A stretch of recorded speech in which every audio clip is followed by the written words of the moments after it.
Well, speaking of New York, the New York City Health Department is cracking down on bars and restaurants that serve food and drink containing CBD, cannabidiol. The health department says, quote, until CBD is deemed safe as a food additive, the department is ordering restaurants not to offer products containing CBD. Sorry.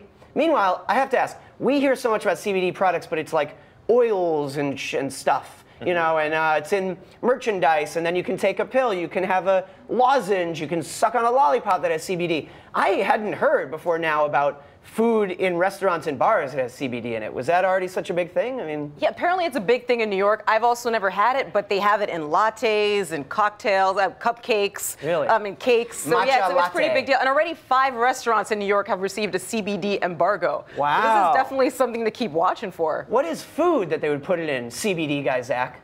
Well, I mean, it could be in anything. Like Sabeel just mentioned, it could be coffees, it could be snackums. But it is interesting to note that embargoed is just putting them into a bag and saying, don't sell this anymore. It's not necessarily that, you know, they're saying don't sell them ever again or shut down your whole operation. It's just don't do this for now. And I think that's interesting just because we've already seen, even before CBD got, you know, descheduled and was allowed to be offered legally at a federal level. I think it's been interesting to see the looming FDA crackdown in terms of what are they going to say eventually about what claims you can make and what you can do, because that's one of the things when people are just squirting it in coffee, people don't necessarily know how much they're getting. People don't know what, you know, absolutely. If it's saying this does all this. We have a CBD store downstairs in this very building. So there's a lot of question marks around it, and I think you know, this is just the first step in terms of New York City laying down some of the law. Right. What are snackums? Snackums are any kind of snack you want to munch on. Is that like a Chicago term? I don't know where it came from. It could have come from any one of my backyards, Dan. What I was saying was, like, is there food, like, I haven't heard of a CBD burger. Yeah. You know, or like, ooh, I want CBD on my French fries. Yeah, maybe it's coming. Yeah. Maybe it's going to be there. Well, but not in NYC. No, not anytime soon. All right, well, Canopy Growth is upping its stake in the U.S. cannabis industry and doing so in a big way. The Canada-based cannabis company revealed plans to invest up to $500 million in U.S. hemp production across 4 states in an exclusive interview with Yahoo Finance. Remember, the company garnered a $4 billion investment from alcohol giant Constellation Brands last year, which helped give Canopy fodder as it maps out plans for perfecting cannabis production and its CBD expansion, as the two work to roll out CBD-infused drinks in Canada later this year. I sat down with Canopy CEO Bruce Linton about that partnership specifically. Here's what he had to say about Constellation Brands. Right now, I don't understand why everybody isn't buying Constellation stock. They own 37% of us.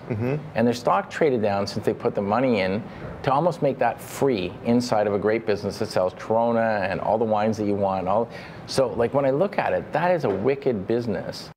It's a wicked business, Dan. Wicked! It's a wicked business. No, but I mean, it's interesting because we have seen Canopy shares up about 60% to start the year, and Constellation Brands hasn't necessarily enjoyed quite that rally, but they do own 37%. So if you're making the argument that there is a lot of upside in these weed stocks, you would think Constellation Brands would, and he's making the case there. How nice for Constellation Brands that he's out there proselytizing for the stock. Indeed. And let's not saying, forget hey, buy Constellation, they're great. Well, let's not forget, too, that Constellation Brands has the opportunity, if they want, if they so choose, to up their stake in the company, potentially taking a majority stake. I think they will choose. And that's something that we haven't seen necessarily out of Tilray, the other competitor in terms of Canadian cannabis companies. They have chosen to be a little bit more careful with what they give up. Well, I really feel like Canada's stealing our lunch when it comes to these cannabis companies, because they're based over there, but yet they're moving into our market. They're, you know, expanding, using our legalization to expand their production of hemp.